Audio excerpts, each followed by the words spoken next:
약 374페이지 야고보서 4장 11절에서 17절까지의 말씀입니다.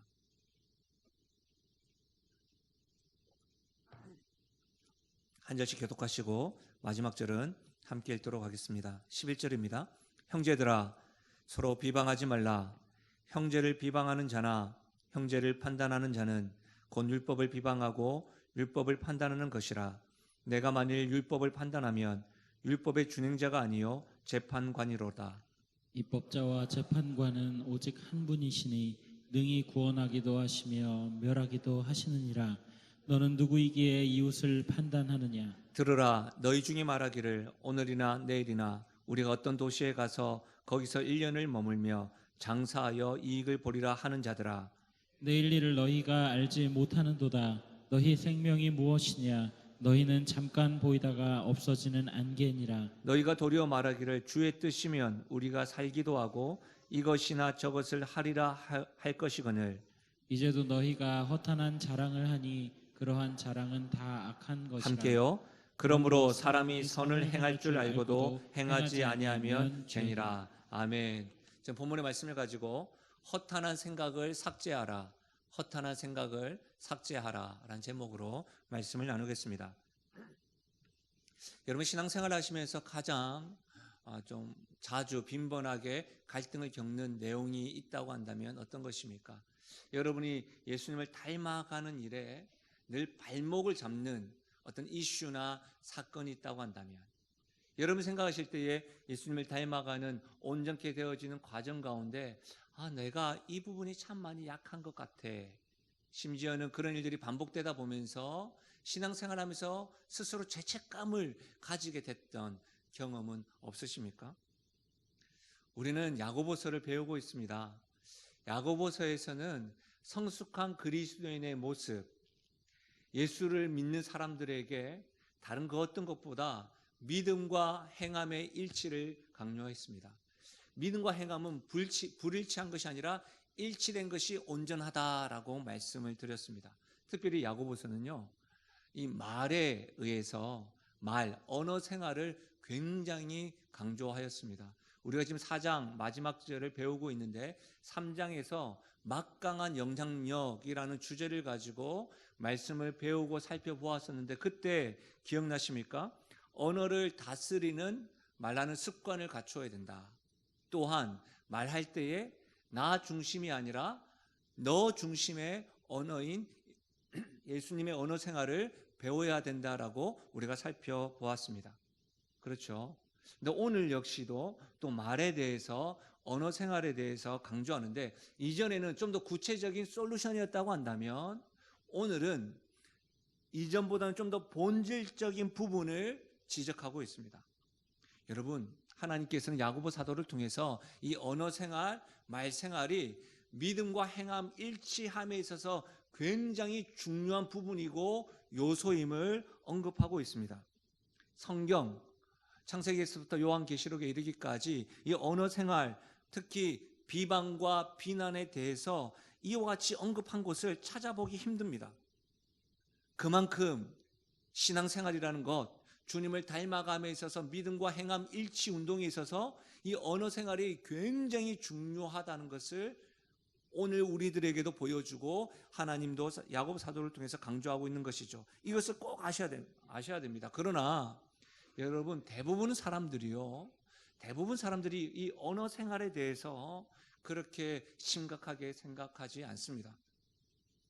세상 사람들이 세상이 교회를 향하여, 특별히 예수 믿는 사람들을 좀 비하하는 말 가운데 말쟁이라는 말이 있습니다. 그렇죠? 그것은 우리가 진리를 언급하기 때문에, 또 진리에 대해서 자주 말하기 때문에 우리의 말은 틀린 것이 아니지만 말은 하는데 행함이 일치하지 않으니까 이 말쟁이라고 말을 많이 합니다. 그런데 그럴 때마다 우리도 이렇게 변호를 합니다. 어떻게 변호하죠? 나만 그런가요? 언행 일치가 안 되는 사람 많잖아요. 그리고 이렇게 말하기도 합니다. 많은 대부분의 성도들이 내 감정이 지금 상했어요. 나의 입장이 더 중요하지 않나요? 그러면서 상대방을 비방하고 비난하는 것을 심각하게 생각하지 않는 경우가 있습니다. 그렇죠. 대부분 많은 사람들이 그렇고 우리 역시도 그런 경험이 있으니까 그럴 수 있습니다. 그러나 하나님의 말씀입니다. 시편 101편 5절. 자기의 이웃을 은근히 헐뜯는 자를 내가 멸할 것이요 눈이 높고 마음이 교만한 자를 내가 용납하지 아니하리로다. 현대의 성경을 좀 더 우리들에게 다가옵니다. 몰래 자기 이웃을 헐뜯는 자를 내가 용서하지 않을 것이며 거만하고 교만한 자를 그냥 두지 않으리라. 누가요? 하나님께서요. 이런 말씀 있는 줄 모르셨죠? 심지어 여러분, 많은 목회자들과 많은 교회가 교회의 건강함에 대해서 살펴볼 때에 고린도 전서와 고린도 후서를 통하여 고린도 교회에 있는 여러 가지 문제점들을 가지고 우리 교회에 대입하고 하나님의 말씀에 적용하고 그 말씀을 따라 순종하려고 했습니다. 고린도 후서 12장 20절입니다. 들어보십시오. 내가 갈 때에 너희를 내가 원하는 것과 같이 보지 못하고 또 내가 너희에게 너희가 원하지 않는 것과 같이 보일까 두려워하며 또 다툼과 시기와 분냄과 당짓는 것과 비방과 수군거림과 거만함과 혼란이 있을까 두려워하고. 무슨 말이냐면 다툼과 시기와 분냄과 당짓는 것뿐만 아니라 비방과 수군거림 역시도 고린도 교회의 죄로 분류되었다는 겁니다. 누구나 하는 실수이고 형제를 비방하고 비난하는 일은 누구에게나 해당되는 일이라고 생각해서 우리 스스로 전혀 이것을 심각하게 생각하지 않는 경우가 있습니다. 그래서 여러분, 형제를 비방하고 비난하는 것, 뭐 저만 그러나요? 이렇게 합니다. 그러나 여러분, 성경은 죄라고 분명히 말합니다. 만약 여러분 생각 가운데 아이고 뭐 다 하는 거잖아요. 말에 실수가 없는 사람은 온전하다고 했잖아요. 이런 것들로 가득해서 하나님 앞에서 죄됨을 깨닫지 못한다는 것은 사단이 여러분에게 거짓되고 신뢰하지 못하는 허탄한 생각을 주입했기 때문입니다. 사랑하는 여러분, 한국교회가 지금 그러고 있지 않습니까? 한국교회가 세상에서도 잘못하고 있으니까 우리만 그러나 저기도 그러니까 우리도 당당하다라고 이야기를 합니다. 우리 역시도 그럴 때가 많습니다. 특별히 말에 대해서 말입니다. 말에 대해서 심각하게 생각하지 않는 모습 너무나도 익숙한 것 같습니다. 사랑하는 여러분, 이것이 죄로 여겨지지 않는 것은 사단이 주는 생각입니다. 하나님 앞에서는 심각한 죄와 심각하지 않은 죄가 없습니다. 죄에 대하여 무감각하면서도 괜찮다고 생각하는 것, 그런 허탄한 생각은 거짓되고 신뢰할 수 없는 생각이요 사단이 주는 생각이라는 것을 명심하셔야 됩니다. 이것을 인식해야 돼요. 이것을 깨달아야 돼요.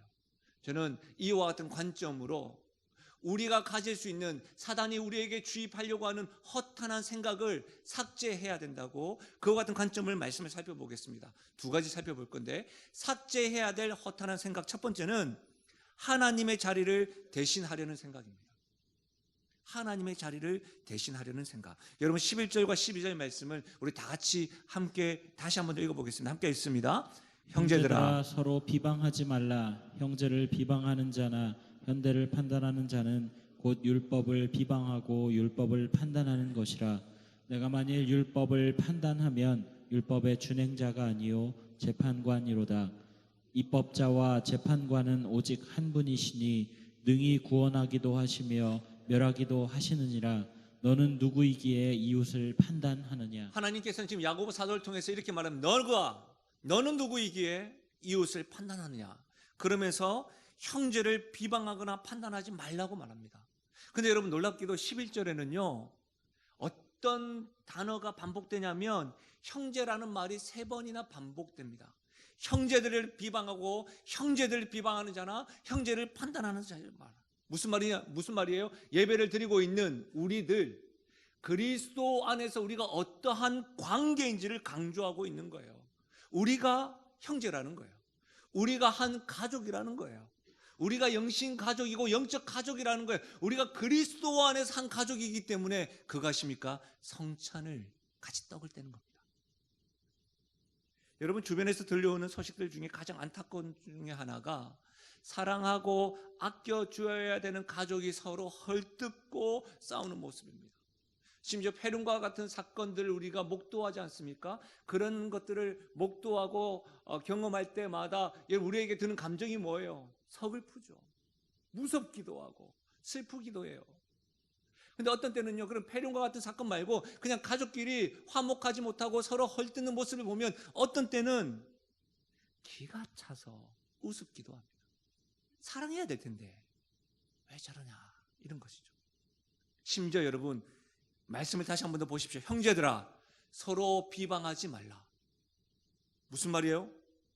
서로가 비방하고 판단하고 있는 모습입니다.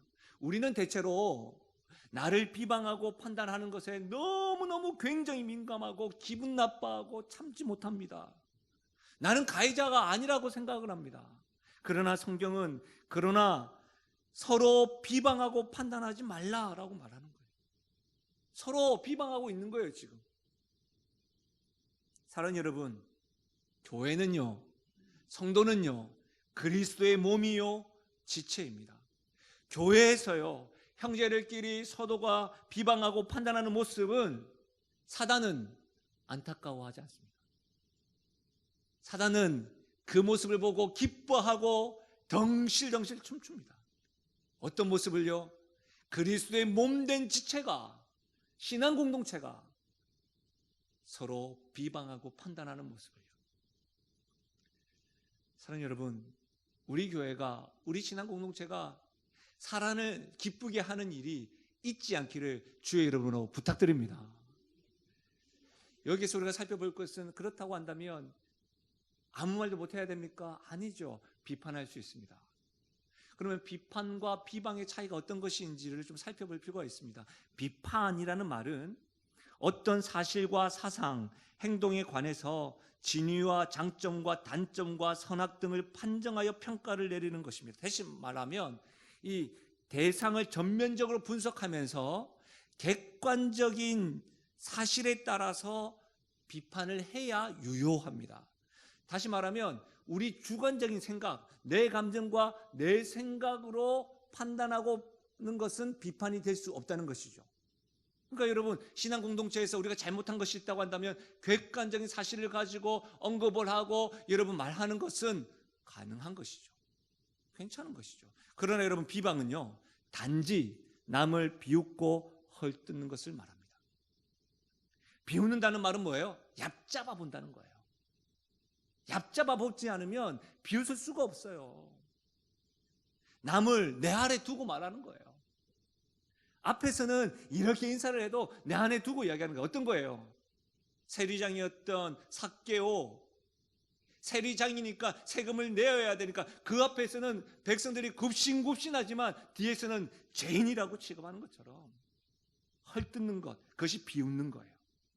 여러분, 헐뜯는 것은 남에 대해서 말을 덧붙이는 걸 말해요. 문제가 이 정도인데 내 감정, 내 생각을 덧붙여가지고 말을 퍼뜨리는 거예요.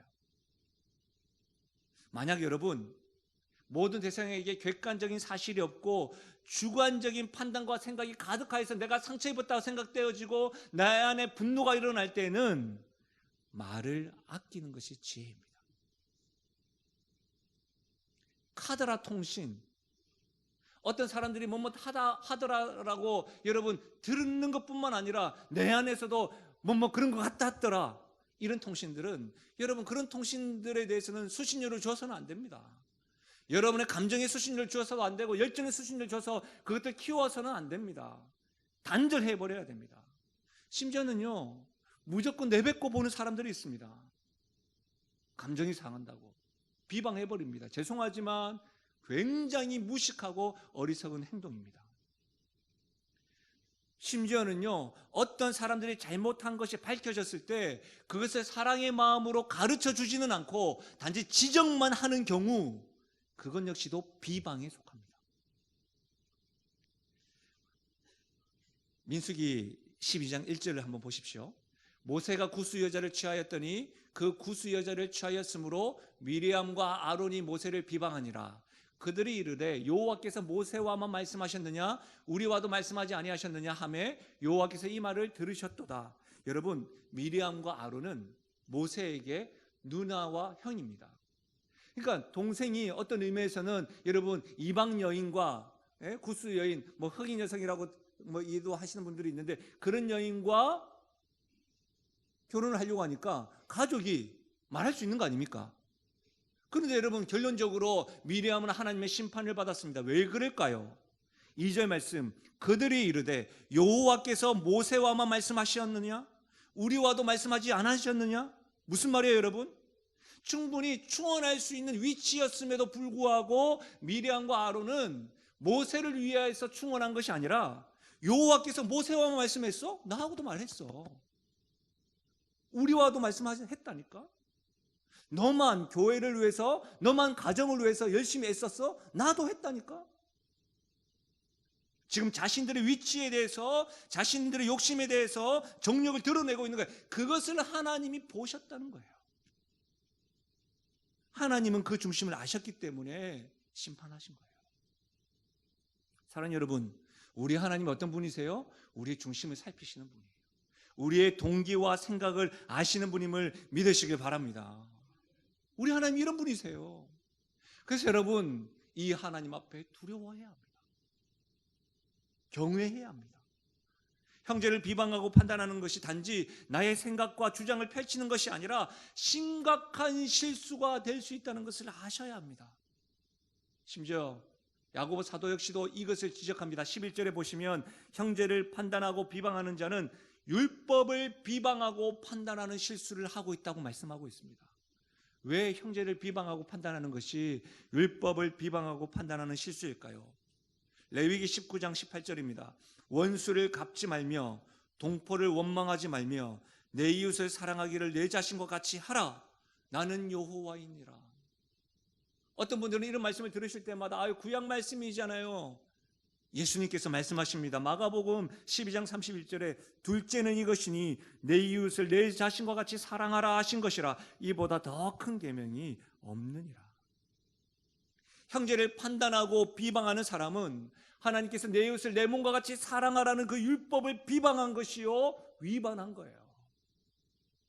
하나님 말씀에 순종하지 않는 거예요. 하나님 말씀에 순종하지 않은 것은 말씀의 주체자가 되신 하나님에 대한 부정을 말하는 거예요. 심지어 여러분, 12절은 형제를 판단하고 비방하는 것은 다른 사람에게 하나님 행세를 하는 교만한 행동임을 말하고 있습니다. 여러분, 왜 형제를 판단하고 비방하는 것이 하나님의 자리를 대신하는 것이고 하나님 행세를 하는 것일까요? 율법의 준행자인 우리가 할 일이 아니라는 거예요. 재판관 노릇하는 것은 하나님 행세하라는 거예요. 하나님의 자리를 찬탈하는 거예요. 하나님 자리를 대신하는 거예요. 여러분, 그것 아셔야 돼요. 하나님 자리를 대신하는 것이 원죄입니다. 그것이 죄입니다. 법정에선 피고가 판사 앞에서 원고에 대해서 비난하고 판단한다면 얼마나 우스운 일입니까? 있을 수 없는 일인 것이죠. 사랑하는 여러분, 우리 모두가 반드시 기억해야 되는 것이 있어요. 모든 것에 대한 기준과 판단은 하나님의 말씀이시요, 그것을 재판하고 심판할 분은 하나님밖에 없음을 여러분 분명히 확신할 수 있기를 주의 여러분을 축원드립니다. 사랑하는 여러분, 최근에 자기도 모르게 다른 사람들에게 하나님 행세를 하신 적 있으십니까? 하나님의 자리에 서서 비방하고 판단한 적 있으신가요? 우리의 삶의 모습과 중심에서 하나님을 행세하는 그 부분을 계속해서 삭제해 나갈 수 있기를 바랍니다. 그래야지만이 우리가 순전한 신앙인이 되고 그리스도의 제자가 될 수 있는 것이죠. 사랑하는 여러분, 더 놀란 건 뭐냐면 하나님의 자리를 찬탈하는 것이 죄라는 것뿐만 아니라 우리가 남을 비난하고 판단하면 어떻게 되는 줄 아세요? 부메랑처럼 우리에게 다가와요. 웃은 이야기 중에 우리가 한 번쯤은 드라마나 영화 같은 것을 보게 되면 카페에서 대화를 나누는 사람들 보면 3명 정도 모이면 한 명을 난도질하는 건 쉽잖아요. 막 있을 때마다 한 명이 화장실 갈 때마다 그 사람은 막 계속 이야기해. 그러니까 어떻게 해요? 화장실 가고 싶어도 안 가. 왜 안 가니? 내가 난도질 당할까 못 간다. 뭐 이런 이야기 다 알잖아요. 자기가 그렇게 한 거 다 아니까. 굳이 옛 선조들의 속담을 인용하면서 반말은 누가 듣고 낱말은 누가 듣는다. 아니, 주의 엄중한 말씀을 들어보십시오. 마태복음 7장 1절과 5절입니다. 비판을 받지 아니하려거든 비판하지 말라. 너희가 비판하는 그 비판으로 너희가 비판을 받을 것이요. 다시요. 너희가 비판하는 그 비판으로 너희가 비판을 받을 것이요. 너희가 헤아리는 그 헤아림으로 너희가 헤아림을 받을 것이니라. 어찌하여 형제의 눈 속에 있는 티는 보고 내 눈 속에 있는 들보는 깨닫지 못하느냐. 보라, 내 눈 속에 들보가 있는데 어찌하여 형제에게 말하기를 나로 내 눈 속에 있는 티를 빼게 하라 하겠느냐. 외식하는 자여, 먼저 내 눈 속에서 들보를 빼어라. 그 후에야 밝히 보고 형제 눈 속에 빼게 하더라. 여러분, 부메랑처럼 다가와요. 명심하셔야 돼요. 로마서 2장 1절에 그러므로 남을 판단하는 사람아, 누구를 막론하고 내가 핑계하지 못할 것은 남을 판단하는 것으로 내가 너를 정죄함이니 판단하는 내가 같은 일을 행함이니라. 비난받고 비방받고 판단받는 것 좋아할 사람이 어디 있겠습니까? 모두가 다 싫어합니다. 최근에 여러분 그런 비난과 비방 받으셨습니까? 혹 그 이유가 내가 다른 사람을 비난하고 비방한 것은 아닌지 주님 앞에 잠잠히 서 있어 보셔야 합니다. 우리가 비판을 받는 이유는 내가 다른 사람을 비난하고 비방하기 때문입니다. 참 아이러니한 것은 말하기를 막 쏘아붙이고 하는 사람들은 다른 사람이 자기를 어떻게 보는지를 잘 모르는 것 같아요. 이것이 주의 말씀입니다. 무엇보다도 하나님이 중심을 보세요. 모세에 대한 이야기를 어떤 목회자들이나 리더십들이 봐라, 리더십들을 비방하니까 문둥병 걸리지, 이런 말들은요 잘못된 겁니다. 그런 거 아닙니다. 하나님이 그의 중심을 알았기 때문에 심판한 것이지 단지 모세를 세우시기 위하여 말씀하신 것이 아닙니다. 사랑하는 여러분, 우리가 남을 판단할 때 재판관이신 하나님께서 우리에게도 동일하게 판단하신다는 것을 아셔야 됩니다. 주님께서 간음한 현장에서 붙잡힌 여인을 정죄하지 않은 것처럼 우리 역시도 다른 사람들을 정죄하지 말아야 합니다. 왜 그렇습니까? 주님 앞에 우리 역시도 은혜가 필요한 자요, 구원이 필요한 죄인이기 때문입니다. 오직 입법자와 심판자는 하나님밖에 없음을 확신할 수 있길 바랍니다. 사랑하는 여러분, 최근 어떤 이가 나에게 비방한 것을 들은 적이 있으신가요? 그렇다면 주 앞에 잠잠히 그 감정 얼마나 놀라시고 분노가 이르셨습니까? 그러면 그 순간 잠잠히 분노로 표출하지 마시고 내가 다른 사람을 비방한 것은 아닌가? 내가 하나님 앞에서 어떠한 모습이었는지 여러분 잠잠히 한번 생각해 보십시오. 어느 누가 비방과 판단을 받고 싶겠습니까? 그런 일들이 있을 때마다 우리가 하나님께 가져가서 하나님, 나의 원통함과 나의 이와 같은 분노를 아뢰일 때에, 그럴 때에 아니야, 다른 사람들도 다 그렇게 하잖아, 세상 사람들 다 그렇게 하잖아 라고 하는 허탄한 생각들이 우리가 주님께 가져갈 때마다 그것이 삭제될 것입니다. 그렇게 삭제될 때에 우리가 주님을 더욱더 닮아가는 은혜가 있을 줄로 믿습니다. 쉽지 않습니다. 그러나 불가능한 것도 아닙니다. 왜냐하면 우리 하나님은 살아계시고 우리 하나님은 중심을 보시고 우리 하나님은 내 기도에 응답하시는 분이시기 때문입니다. 두 번째로 삭제해야 될 허탄한 생각은, 한번 따라 하시죠. 인생은 나하게 달렸다. 이 말이 맞다는 말입니까? 틀리다는 말입니까? 틀리다는 말이에요. 이 봐라. 삭제해야 될 생각이 인생은 나하게 달렸다. 이것은 잘못된 말이라는 거예요. 여러분, 무슨 말이냐면 많은 사람들이 자신의 인생을 계획하고 세웁니다. 그것이 여러분 13절에서부터 16절에 기록되어져 있는데요. 여러분 13절을 가만히 한번 보십시오. 성경을 한번 보시면 13절에 보시면 자신이 정한 날짜, 오늘과 내일, 자신이 원하는 장소, 아무 도시나 자신이 원하는 기간만큼 1년, 자신이 원하는 일을 하는 것, 장사하여 자신이 원하는 목표, 이익을 보리라, 이런 사람이 있어요. 지금 야고보 사도는 어떠한 사람을 예를 들면서 자기가 정한 날짜, 자신이 원하는 장소, 자신이 원하는 기간, 자신이 원하는 일, 자신이 원하는 목표, 그렇게 인생은 나하기에 달렸다, 인생은 내가 주인이다, 그렇게 생각하는 사람, 그렇게 굳게 믿고 있는 사람, 그런 사람들의 자랑과 계획이 허탄한 것임을 말하고 있는 거예요. 우리 어르신들 좋아하는 노래 있잖아요. 내 인생은 나의 것, 내 인생은 나의 것. 너무너무 좋잖아요. 제가 사실은 목양실에서 한번 연습을 해봤는데 안 돼. 한번 불러드리고 싶은데 안 돼요. 내 인생은 나의 것. 여러분, 아니에요. 이것은 잘못된 주제곡이에요. 어떤 것이 정답입니까? 내 인생은 주의 것. 내 인생은 주의 것. 음악 잘하시는 분 좀 만들어줬으면 좋겠어요. 내 인생은 주의 것. 뭐 이런 거 얼마나 좋아요. 여러분, 내 인생은 나의 것, 내 인생은 내가 하기에 달렸어라는 것이 강력하게 갖춰져 있으면 하나님은 내 인생에 도와주실 분, 하나님은 내 인생의 손님으로만 맞이하는 경우가 많습니다.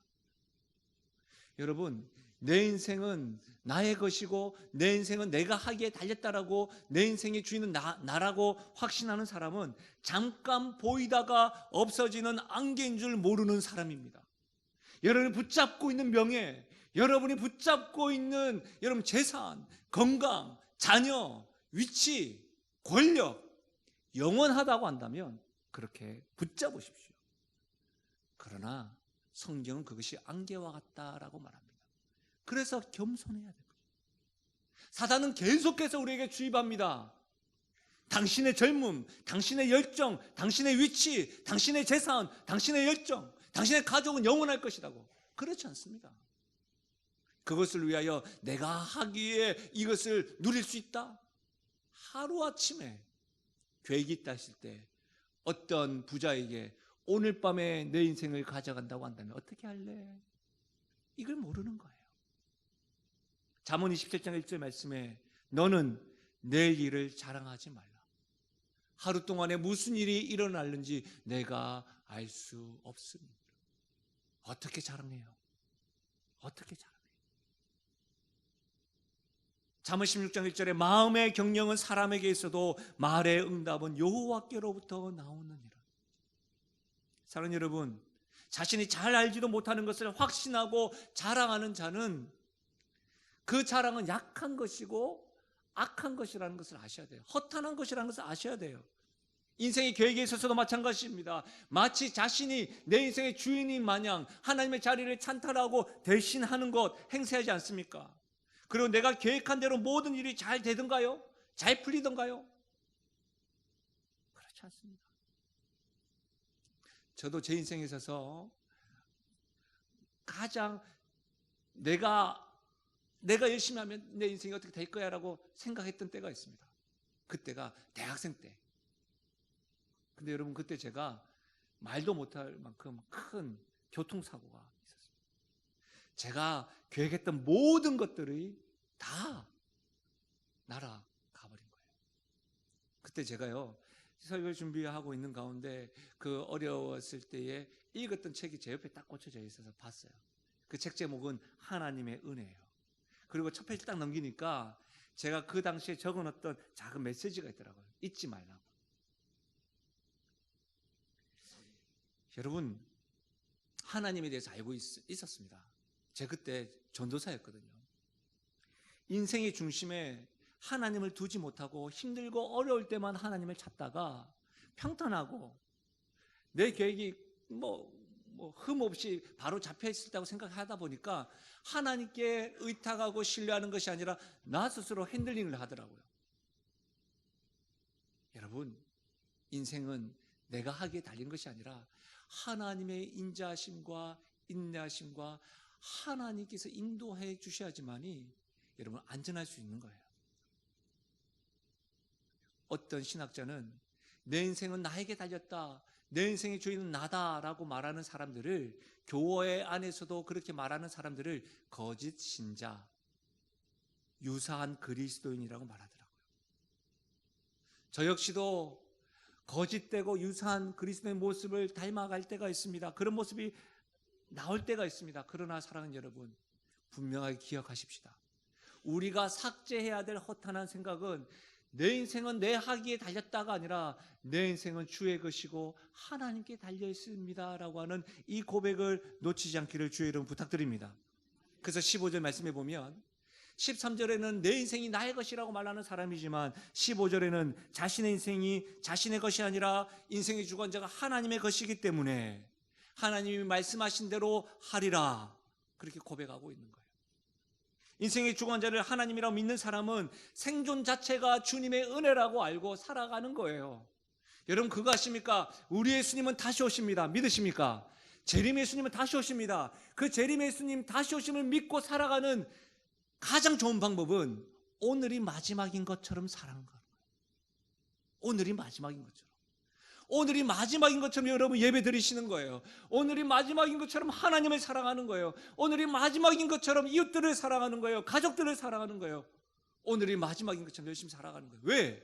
내일을 자랑할 수 없는 것이 우리들의 인생이기 때문인 것이죠. 그래서 여러분 잠언 3장 5절에서 6절, 너는 마음을 다하여 여호와를 신뢰하고 내 명철을 의지하지 말라. 너는 범사에 하나님을 인정하라. 그리하면 내 길을 지도하시리라. 너는 범사에 너의 인생의 주인은 하나님이라는 것을 인정할 때에 하나님이 그 길을 지도하신다. 이 역사와 이 은혜가 우리의 삶 가운데 풍성하기를 주의 이름으로 축복합니다. 사랑하는 여러분, 우리는요 남을 비판하고 판단하는 것이 나쁘다는 것을 알아요. 우리는 적어도 매주마다 예배를 드리니까 예배 드리지 아니하고 하나님의 기준이 없는 사람보다는 여기가 좀 말랑말랑하다고요. 알고 있습니다. 인생을 설계할 때에도 그렇지, 내 인생은 나의 것이 아니라 하나님이 것이지 알고 있어요. 그런데도 나의 계획과 나의 생각과 나의 판단을 앞세울 때가 많아요.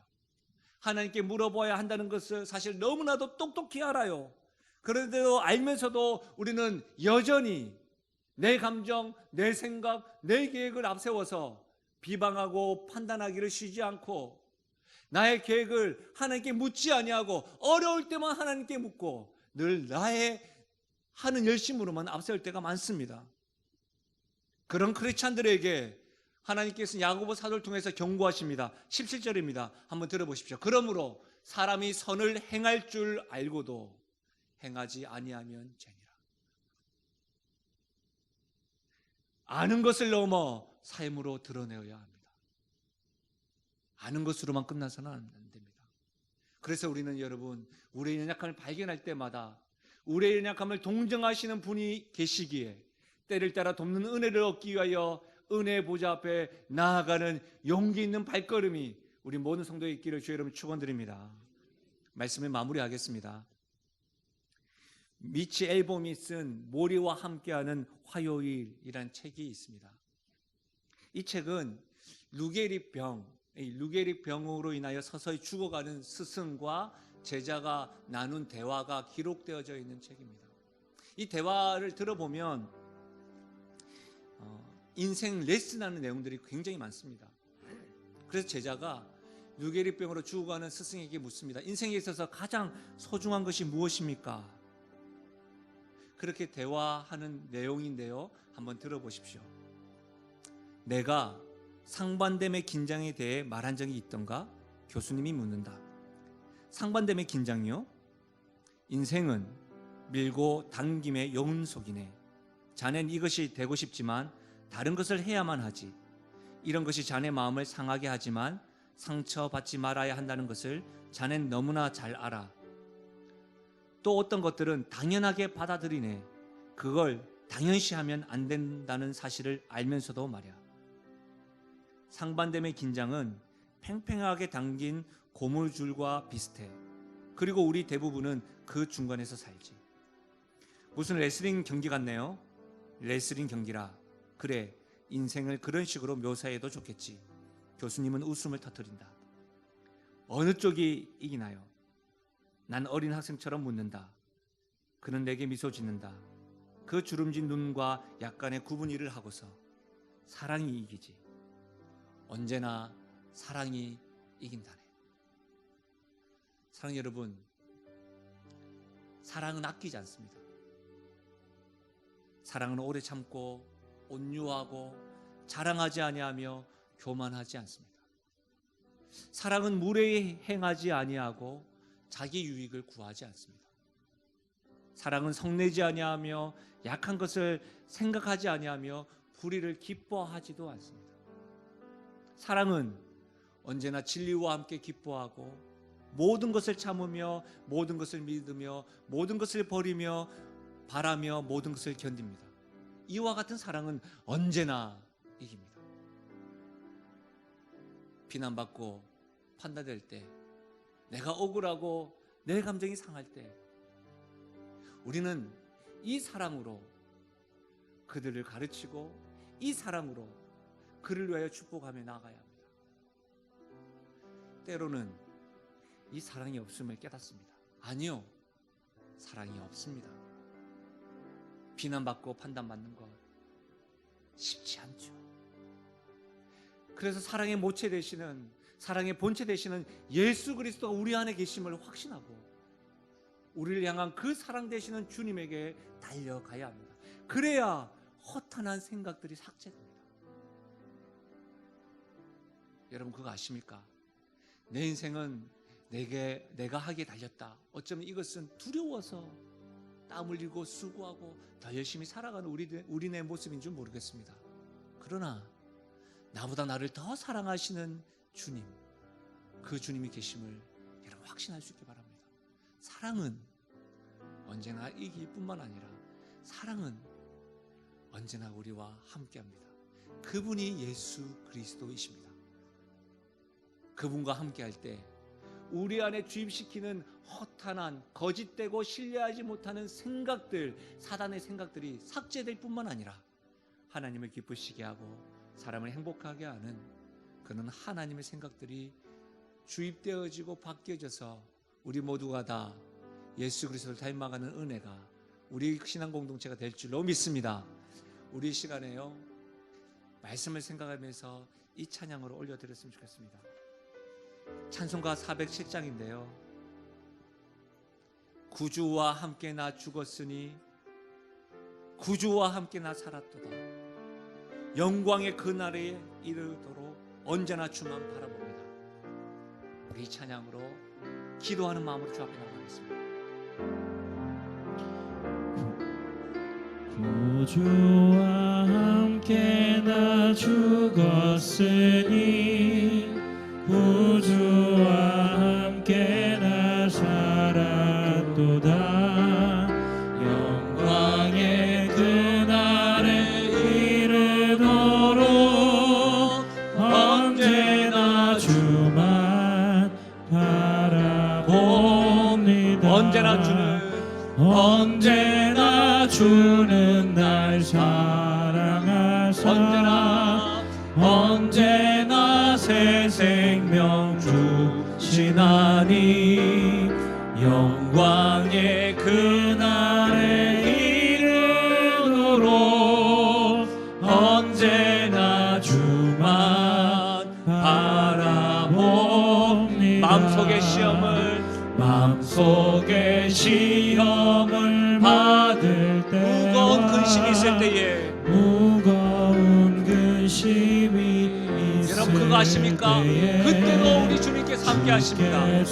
그때도 같이 언제나 나를 도와주시네.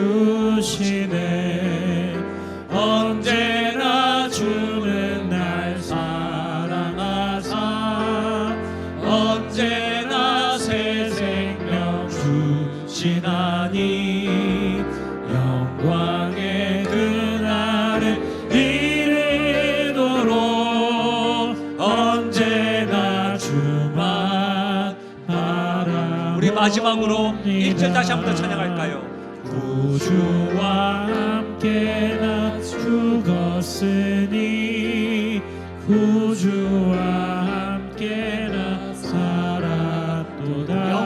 그날에 이르도록 영광의 나 그날에 주님만 바라보겠습니다. 이르도록 언제나 주만 바라봅니다. 언제나 주는 날 사랑하사 언제나 새 생명 주시나니 영광의 그날에 이르도록 언제나 주만 바라봅니다. 우리의 목소리로만 고백하실까요? 언제나 주는 날 사랑하사 언제나 새 생명 주시나니 영광의 그날에 이르도록 언제나 주만 바라봅니다. 사랑하는 여러분, 형제들아 서로 비방하고 판단하지 마라. 그리스도 안에 있는 형제들아 서로 그리하지 마라. 그리스도 안에 있는 우리가 그리하지 않아야 된다는 것을 알고 있음에도 불구하고 우리 계획이 흐트러지고 우리 마음이 상하고 우리의 입장이 너무너무 서운하고 아플 때 우리 역시도 사랑으로 바라보고 하나님께 나아가기보다 하나님 자리를 대신하거나 내 인생의 주인이 하나님인 줄 알면서도 잊어버릴 때가 있습니다.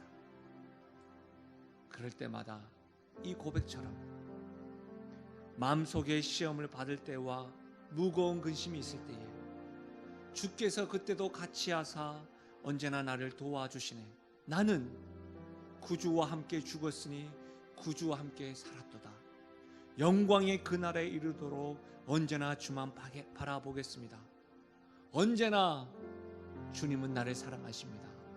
이 사랑으로 우리 공동체가 형제들아 서로 비난하고 판단하지 말지어다 라고 하는 이 말씀이 아니라 형제들아 서로 사랑할지어다, 이 음성에 반응하고 순종하며 나아가는 은혜가 있기를 주의 이름으로 축원드립니다.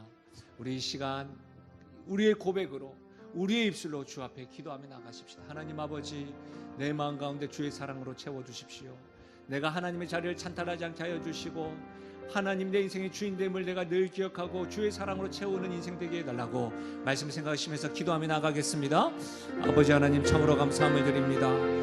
하나님 아버지, 마음속에 시험을 받을 때가 있습니다. 근심이 있을 때가 있습니다. 그 근심이 너무나도 무거워서 힘겨울 때가 있습니다. 알고 있음에도 불구하고 선을 행하지 못할 때도 있습니다. 아버지 하나님, 내 안에 사랑이 없음을 날마다 경험합니다.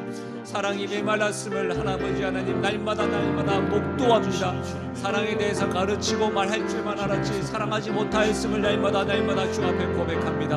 아버지 하나님,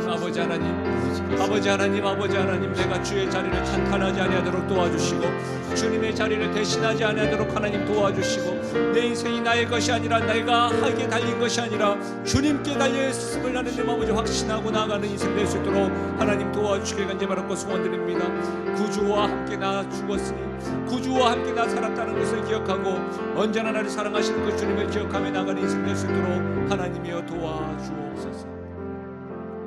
아버지 하나님, 엄중하게 야고보 사도를 통하여 믿음이 있는 형제들아 서로 비방하고 판단하지 말지어다. 그와 같은 행위는 하나님을 대신하는 허탄한 생각이고 자신의 인생이 내 하기에 달렸다라고 생각하는 것 역시도 인생의 주인이 하나님이라는 것을 잊어버리는 허탄한 생각임을 깨닫게 하시니 감사함을 드립니다. 우리의 생각과 삶 가운데 이와 같이 사탄이 주입하고 허탄한 생각을 삭제함으로 우리 가운데 사랑으로 임하시고 사랑으로 채워주신 그 주님으로 인하여 하나님이 기뻐하시는 생각과 주께서 말씀하신 대로 순종하며 나아가는 걸음 될 수 있도록 축복하여 주시고 인도하여 주시옵소서. 그렇게 함께 하실 주님을 찬양하옵고 예수님의 이름으로 기도하옵나이다. 아멘. 우리 함께 선포하며 나아가